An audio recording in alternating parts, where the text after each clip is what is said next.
palavra do nosso Deus no livro de Salmo, livro dos Salmos, e nós estamos meditando no Salmo 32.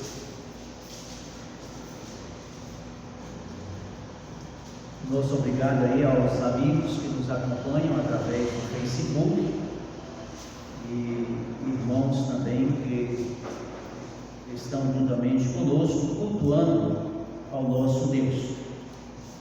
Então, Salmo 32, vamos ficar em pé em reverência à palavra do nosso Deus. Nós iniciamos na semana passada o estudo e hoje vamos dar prosseguimento.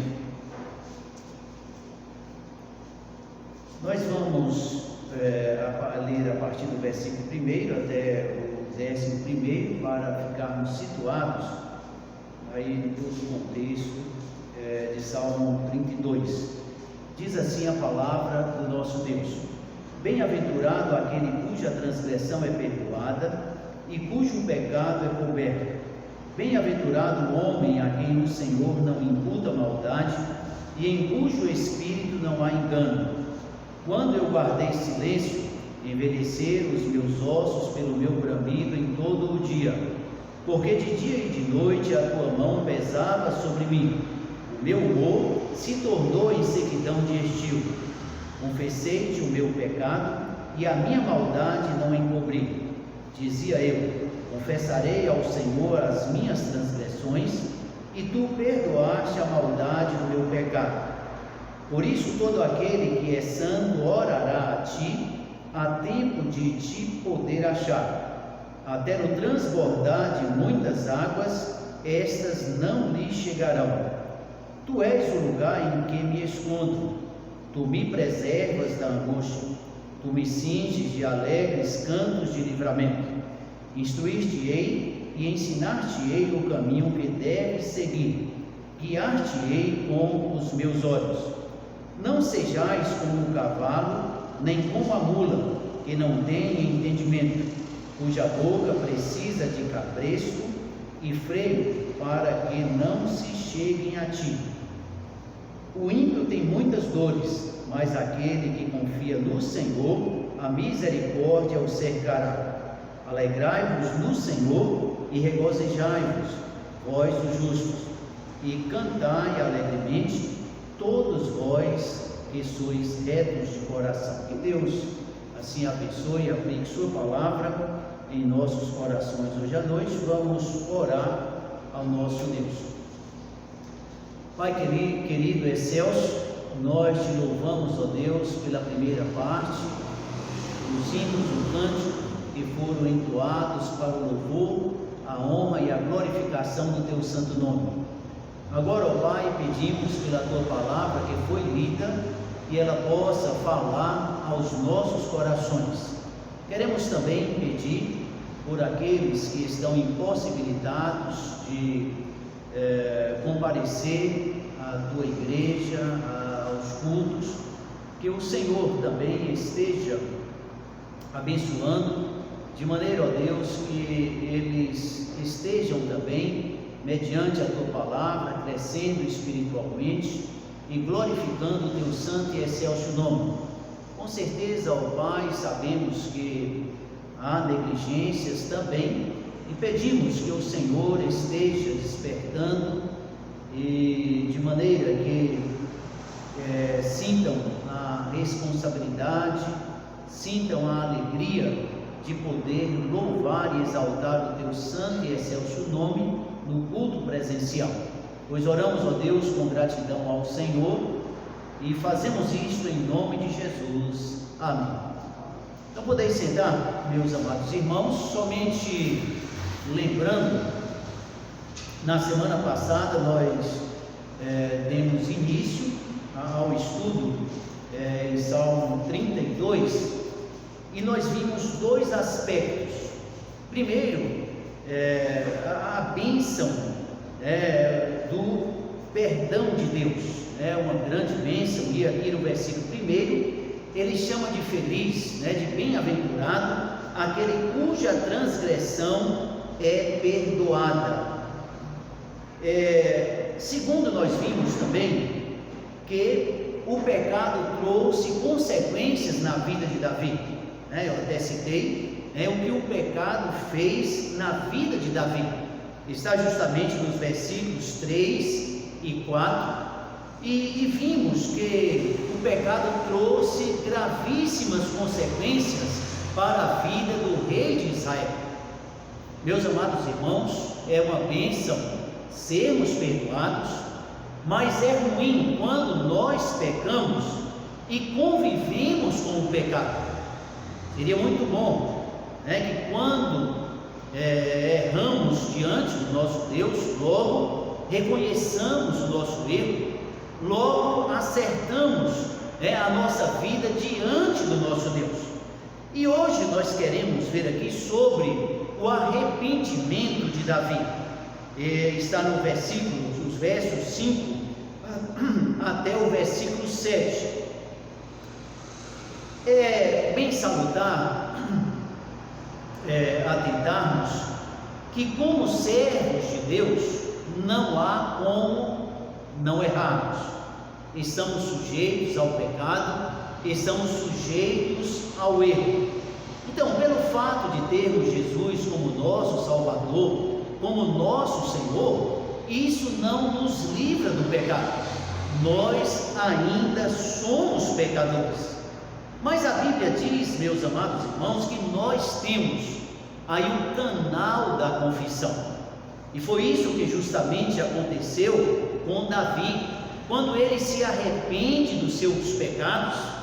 Geralmente a gente se preocupa muito de falar do pecado de adultério, mas veja que o pecado de Davi foi muito além do adultério. Ele mandou assassinar o seu servo Urias, ele pecou contra a família de Urias, ele pecou contra a sua própria família, ele pecou contra o povo de Israel que ele liderava. Mas em primeira instância, amados irmãos, todo pecado é contra a pessoa de Deus. Até nós vamos ver quando ele reconhece o seu pecado, está lá em 2 Samuel, no capítulo 12, no versículo 13, mais tarde a gente vai ler esse versículo, quando ele diz: pequei contra o Senhor. Então, todo pecado, ele é contra Deus, e todo arrependimento diante de Deus, toda confissão diante de Deus, mostra que a pessoa agora tem uma mudança de mente, uma mudança de propósito. Veja que Davi passou aí praticamente um ano convivendo com o pecado, procurando até esconder o seu pecado. Foi uma derrota para Davi, é uma derrota também para as nossas vidas quando pecamos diante de Deus. Pecamos contra alguém e queremos ocultar o nosso pecado, como se Deus não fosse aquele que contempla todas as coisas. Agora, amados irmãos, como então Davi chegou à confissão do seu pecado? Como ele chegou ao arrependimento? Isso é bom a gente considerar, e isso vai nos ajudar também quando erramos diante do nosso Deus. Então Davi, ele foi confrontado por Deus. E isso está lá em 2 Samuel, no capítulo 12, 2 Samuel, capítulo 12, no versículo 1, veja que a palavra de Deus nos diz aqui: e o Senhor enviou Natã a Davi, e apresentando-se ele a Davi, disse: havia numa cidade 2 homens, um rico e um pobre. Então veja que foi Deus que mandou o profeta Natã confrontar o rei Davi. Ele, como rei de Israel, soberano sobre a nação, não estava até então preocupado com o seu pecado. Muito pelo contrário, quando eu digo preocupado com o seu pecado, eu diria diante de Deus. Ele estava querendo ocultar, esconder de diante dos olhos de Israel, mas Deus é aquele que tudo vê. E Deus manda aqui Natã confrontar ao rei Davi. É só para a gente aí ganhar tempo. Natã montou aí uma parábola falando que havia um homem rico, havia outro pobre, que o homem rico tinha muitas ovelhas, muitas cordeiras, e que o pobre tinha somente uma. E é interessante que no desenrolar da conversa de Davi com Natã, diz aqui o versículo 5, de 2 Samuel capítulo 12: então o furor de Davi se acendeu em grande maneira contra aquele homem, e disse a Natã: vive o Senhor, que digno de morte é o homem que fez isso, e pela cordeira tornará a dar quadruplicado, porque fez tal coisa e porque não se compadeceu. Só, meus amados irmãos, que Davi não sabia que ali falava da sua própria pessoa, falava do seu pecado, falava do seu erro.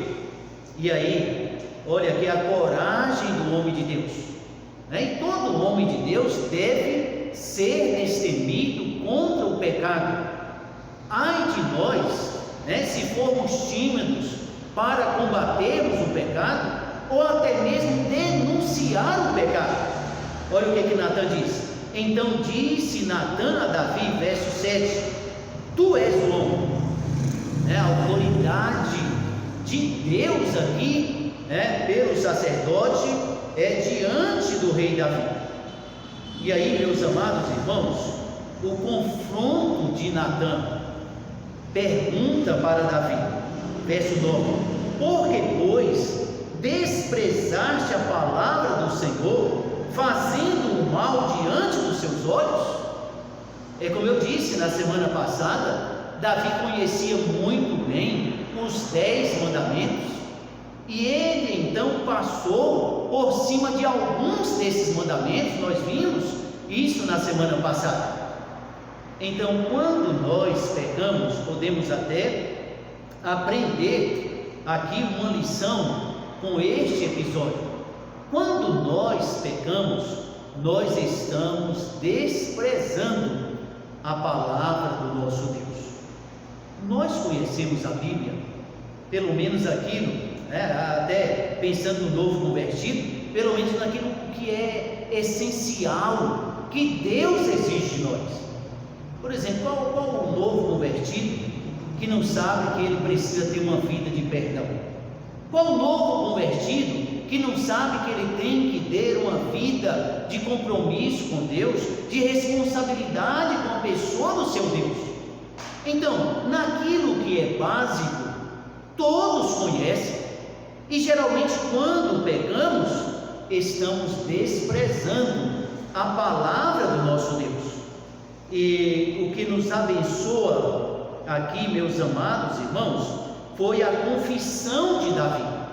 Quando então cai a ficha, quando ele atenta que ele havia cometido pecado em primeira instância, em primeiro lugar, contra o seu Deus, apesar de ter, como eu disse, aí pecado contra a família de Urias, contra a sua própria família, contra os seus liderados, o seu povo, ele chega à conclusão. Veja então o versículo 13: então disse Davi a Natã: pequei contra o Senhor. Meus amados irmãos, todos os nossos pecados, eles são contra o nosso Deus. Às vezes a pessoa faz até algo contra alguém e chega até mesmo a dizer: ele merecia, fulano não presta mesmo, já viu alguém dizer isso? Ele merecia isso que eu falei. Mas a pessoa se esquece de que em primeira instância todo pecado, mas todo pecado, eu posso pecar contra alguém aqui na igreja, alguém na minha família, esse pecado em primeira instância é contra o Senhor. Por isso então Davi teve aqui esta sensibilidade de dizer: pequei contra o Senhor. É lógico, meus amados irmãos, que Deus perdoa os nossos pecados. A confissão sincera, o arrependimento sincero é algo que Deus se compraz, é algo que Deus deseja, das nossas vidas. Então, eu diria, a confissão de pecados é o caminho para a consciência tranquila, ou para a paz na nossa consciência. Davi trocou o esforço, de esconder o pecado por um esconderijo na pessoa do Senhor. Ele chega a dizer aqui no Salmo, que era no Senhor então que ele agora estava a se refugiar. Meus amados irmãos, de uma coisa nós devemos ter consciência: Deus perdoa os nossos pecados, mas muitas vezes nós, apesar do perdão do nosso Deus, sofremos as consequências do nosso pecado. Eu gosto muito de uma frase, está no comentário bíblico de Wesley, ele tratando aqui do pecado de Davi. Ele diz o seguinte: o perdão de Deus remove o fardo de todo o veneno, remove o veneno de toda a ferida, mas isso não significa que não sofremos as consequências. Se a gente analisar bem, nós conhecemos a vida de Davi. Vou só até aqui citar alguns episódios para os irmãos. Esse pecado de Davi levou a várias consequências desagradáveis em sua vida. É bem verdade, ele sentiu alívio depois da sua confissão, ele sentiu alegria depois da sua confissão, mas não devemos esquecer do que está lá em Gálatas capítulo 6, no versículo 7, que diz: não erreis, Deus não se deixa escarnecer, porque o que o homem semear, ou o que nós semearmos, haveremos de fazer a colheita. A Bíblia diz que tudo que nós semeamos, também haveremos de colher. E amados irmãos, apesar do perdão de Deus, voltando lá ao capítulo 12 do livro de 2 Samuel, nos mostra a palavra do nosso Deus as consequências do pecado de Davi. Primeiro, ele teve a morte da criança, a criança que foi fruto do pecado, fruto do adultério. Ela veio então a morrer. Está justamente no capítulo 12 de 2 Samuel, no versículo 14, quando a palavra do nosso Deus nos diz o seguinte, 2 Samuel, capítulo 12, aí a partir do versículo 14, diz assim: todavia, enquanto com este feito deste lugar sobremaneira, que o inimigo do Senhor, relendo aqui o 14, todavia, porquanto com este feito deste lugar sobremaneira, que os inimigos do Senhor blasfemem, também que o filho que te nasceu certamente morrerá. Então Natã foi para a sua casa, e o Senhor feriu a criança que a mulher de Urias dera a Davi, e este adoeceu gravemente. A Bíblia diz que Davi jejuou, buscou a Deus, orou, pedindo a misericórdia de Deus, mas Deus não tirou esta consequência do pecado de Davi. Então, confissão dos nossos erros nós devemos fazer, mas muitas vezes, amados irmãos, nós colhemos fruto ou consequências do pecado então que cometemos. E aí há uma sucessão de desgraças, posso dizer assim, na família do rei Davi.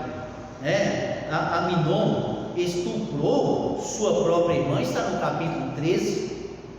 Aminon foi morto pelo seu irmão Absalão, também capítulo 13, versículo 23.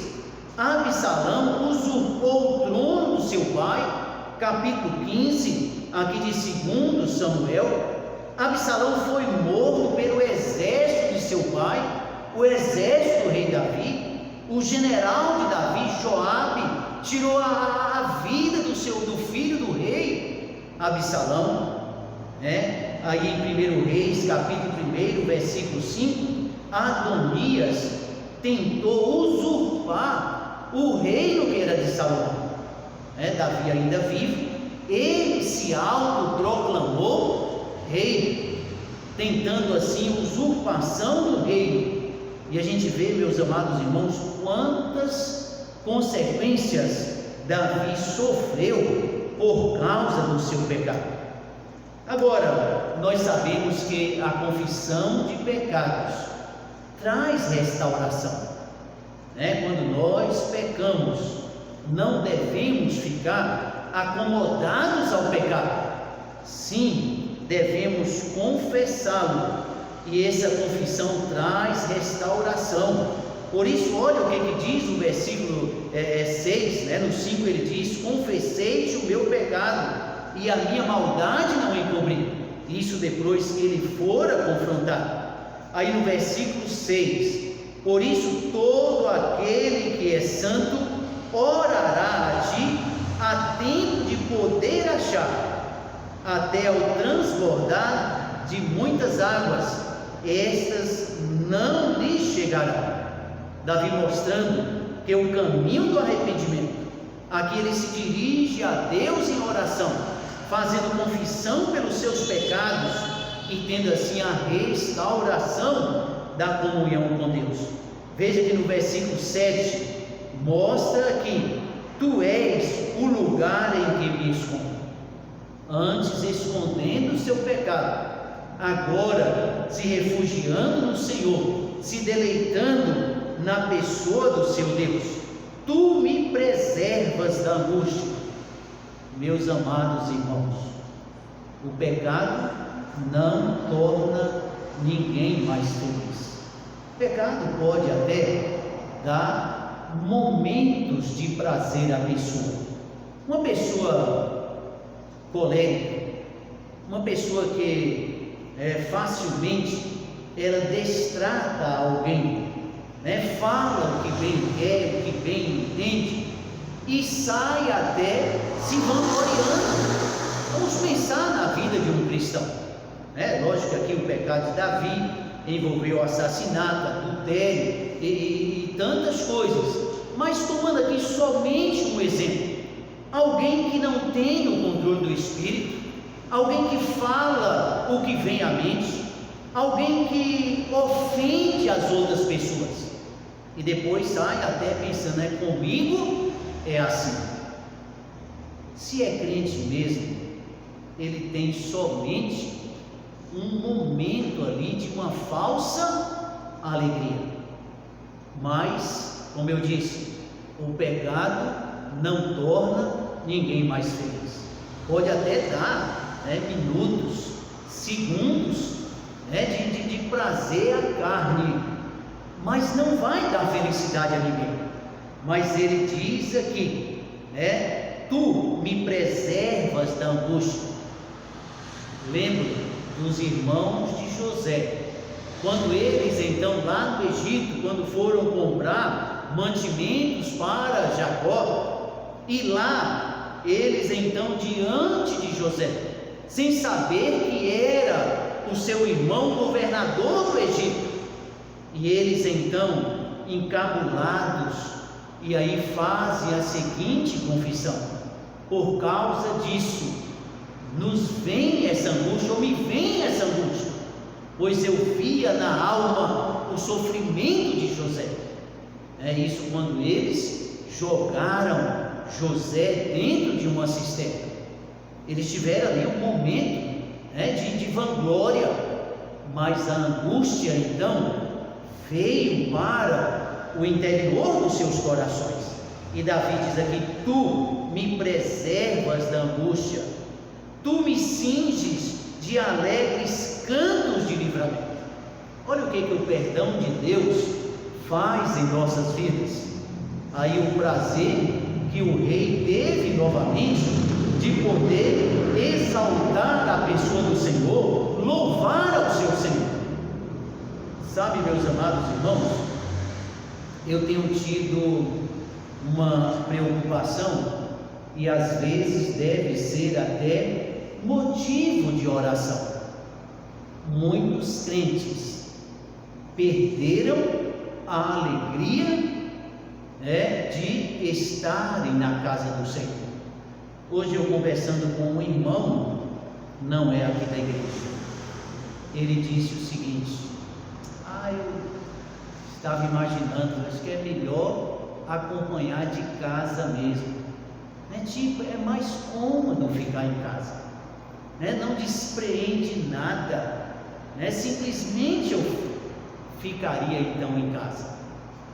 Então muitas vezes as pessoas perdem a alegria de louvarem ao seu Deus. Davi aqui diz, tu me cinges de alegres cantos de livramento. Aqui a alegria então restaurada ao seu coração.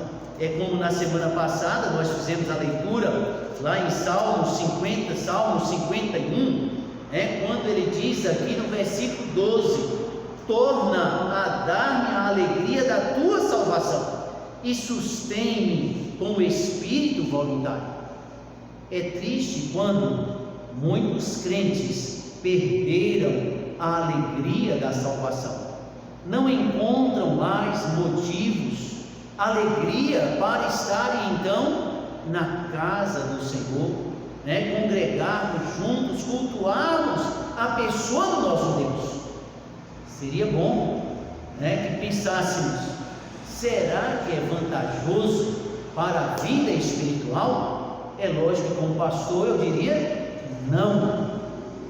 Quando você não sente então a alegria de vir à casa do Senhor, alguma coisa está errada.